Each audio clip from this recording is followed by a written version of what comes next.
दोस्तों, आज के हमारे इस वीडियो में हमने पोस्ट ऑफिस की सभी स्मॉल सेविंग स्कीम जैसे कि senior citizen scheme, national saving certificate, public provident fund scheme, recurring deposit scheme, monthly income scheme और फिक्स डिपॉजिट रिलेटेड अगर आप इन्वेस्टमेंट करते हैं तो इन सभी स्कीम को हमने एक शॉर्ट चार्ट आपके लिए बनाया है ताकि आप इस स्कीमों को कंपैरिजन कर सके और कौन सी स्कीम आपके लिए ज्यादा फायदेमंद होगी जिसके बारे में आप इन्वेस्टमेंट करने से पहले निर्णय ले सके। इस स्कीम के अंदर हमने एकदम शॉर्ट में आपको इन सभी स्कीमों को समझाने की कोशिश करी है और सभी चीजें इंक्लूड करने की कोशिश करी है। दोस्तों, आज का यह वीडियो आप सभी के लिए बहुत ज्यादा इंपॉर्टेंट होगा, तो प्लीज वीडियो को एंड तक जरूर देखिएगा। आइए स्टार्ट करते अपने आज के वीडियो को। सबसे पहले बात करते हैं इंटरेस्ट रेट के बारे में। तो कौन कितना ज्यादा ब्याज आपको कौन सी स्कीम दे रही है, जिसके लिए अगर सीनियर सिटीजन की बात करें तो 8.2% का ब्याज आपको दिया जा रहा है। नेशनल सेविंग सर्टिफिकेट के अंदर आपको 7.70 का ब्याज मिलेगा। अगर आप पब्लिक प्रोविडेंट फंड स्कीम में निवेश करते हैं तो उसके इसमें 7.10% का ब्याज आपको दिया जाएगा। रिकरिंग डिपॉजिट की बात करें तो 6.7% का आपको ब्याज मिलेगा। मंथली अगर इनकम अकाउंट स्कीम के अंदर अगर आप पोस्ट ऑफिस में जमा करते हैं पैसा तो उसके इसमें 7.40% का ब्याज आपको दिया जाएगा। 5 साल की फिक्स डिपॉजिट करते हैं तो 7.5% का आपको मैक्सिमम ब्याज दिया जाएगा और 1 साल की फिक्स डिपॉजिट करेंगे तो 6.90 का ब्याज आपको दिया जाएगा। 2 साल में आपको 7% और अगर 3 साल की फिक्स डिपॉजिट करते हैं तो 7.10% का आपको ब्याज दिया जाएगा। यहां पर जो इंटरेस्ट रेट है वो सीनियर सिटीजन स्कीम की सबसे ज्यादा आपको दी जा रही है। आइए बात करते हैं एज क्राइटेरिया क्या है। बाकी सभी जो स्कीम है सीनियर सिटीजन के अलावा उसमें कोई भी एज लिमिट नहीं है, चाहे आप सिंगल हो, एडल्ट हो, अगर माइनर है तो उसके इसमें अगर कोई गार्जियन उनके नाम से अकाउंट खुलवा सकता है। माइनर की एज 10 साल से ज्यादा है तो माइनर खुद के नाम से भी अकाउंट खुलवा सकता है। तो ध्यान रखिएगा, बाकी सब स्कीम में कोई भी एज लिमिट रेस्ट्रिक्शन नहीं रखी गई है, लेकिन सीनियर सिटीजन सेविंग स्कीम की बात करें तो 60 साल की रेस्ट्रिक्शन रखी गई, यानी 60 साल से ज्यादा अगर आपकी इनका एज क्रॉस होती है तभी आप सीनियर सिटीजन सेविंग स्कीम में निवेश कर पाएंगे। अगर आप डिफेंस से है तो उस केस में आपके लिए 50 साल है, सिविल है, सिविलियन एम्प्लॉय है तो उस केस में 55 साल रहेगी। तो ध्यान रखिएगा, एज क्राइटेरिया में सीनियर सिटीजन सेविंग स्कीम जो है जिसके अंदर 60 साल की एज लिमिट रखी गई है। आइए बात करते हैं मिनिमम और मैक्सिमम डिपॉजिट की। तो सीनियर सिटीजन सेविंग स्कीम में आपको 1000 रुपया मिनिमम और 30 लाख रुपया आपको मैक्सिमम डिपॉजिट कर सकते हैं। नेशनल सेविंग सर्टिफिकेट में मिनिमम लिमिट 1000 रुपए रखी गई है, पर मैक्सिमम आप कितना भी कर सकते हैं। पब्लिक प्रोविडेंट फंड यानी पीपीएफ स्कीम की बात करें तो 1.5 लाख तक आप मैक्सिमम इसमें निवेश कर सकते हैं। रिकरिंग डिपॉजिट में मिनिमम 100 रुपए और मैक्सिमम आप कितना भी इसके अंदर पैसा जमा कर सकते हैं। मंथली स्कीम की बात करें तो मिनिमम आप 1000 रुपए और सिंगल अगर अकाउंट खुलवाना चाहते हैं तो उसके इसमें मैक्सिमम 9 लाख रुपए रखे गए हैं। ज्वाइंट अकाउंट है तो उसके इसमें 15 लाख की लिमिट रखी गई है। फिक्स डिपॉजिट की बात करें तो मिनिमम आप 1000 रुपए और मैक्सिमम कोई लिमिट नहीं रखी गई है। बात करते हैं कंपाउंडिंग फ्रीक्वेंसी की, तो senior citizen saving scheme quarterly आपकी कंपाउंड होगी और क्वार्टरली आपको पेड किया जाएगा। नेशनल सेविंग सर्टिफिकेट की बात करें तो ये कंपाउंडेड होगी एनुअल बेसिस पर। पीपीएफ की बात करें तो ये भी कंपाउंडेड होगी आपकी एनुअल बेसिस पर। रिकरिंग डिपॉजिट आपकी क्वार्टरली बेसिस पर कंपाउंड होगी। मंथली इनकम स्कीम जो है वो मंथली कंपाउंड होगी और मंथली आपको पेड कर दिया जाएगा। फिक्स डिपॉजिट की बात करें तो वो भी आपको क्वार्टरली दी जाएगी। आइए बात करते हैं अब लॉक पीरियड के बारे में। तो सीनियर सिटीजन सेविंग स्कीम के अंदर आप 5 साल तक जो है आपका लॉक इन पीरियड रहेगा। 5 साल के बाद आपकी मैच्योरिटी आएगी। नेशनल सेविंग सर्टिफिकेट की बात करें तो इसमें भी 5 साल का लॉक इन पीरियड रहने वाला है।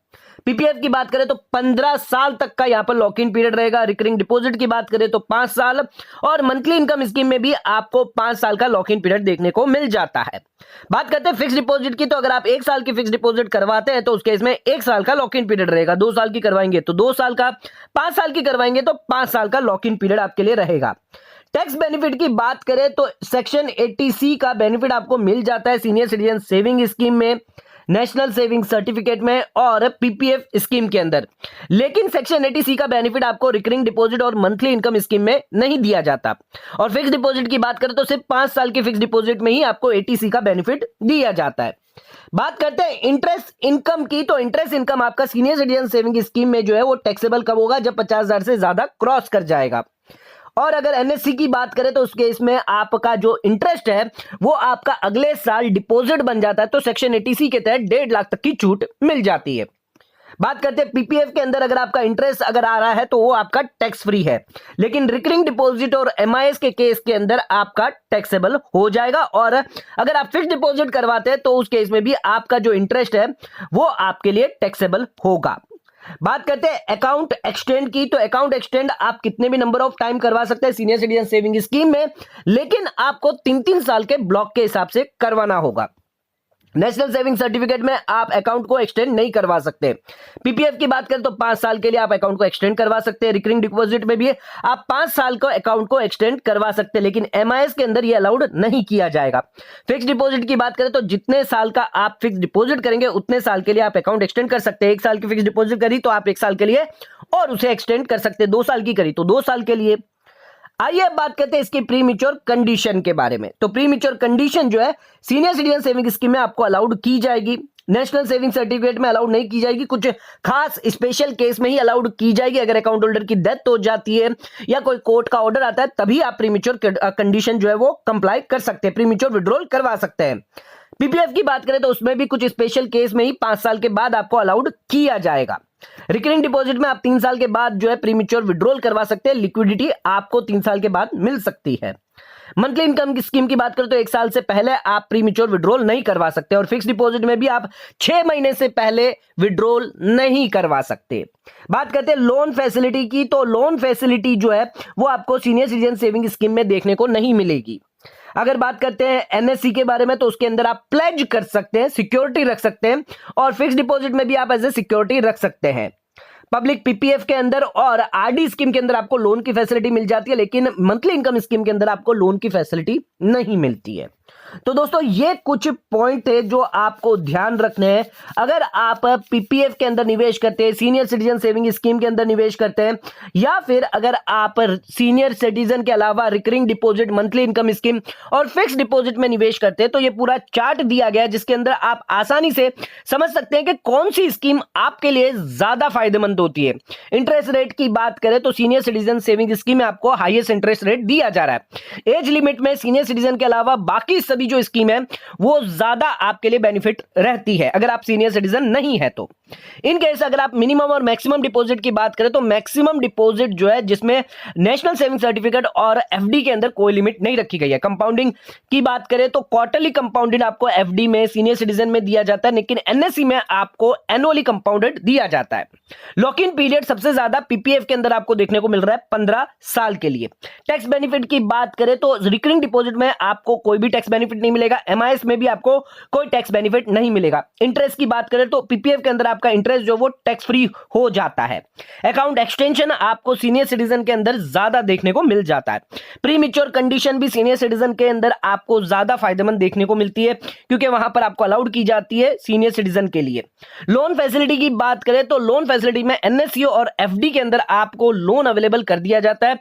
पब्लिक प्रोविडेंट पीपीएफ और आरडी में भी आपको लोन की फैसिलिटी अवेलेबल की गई है।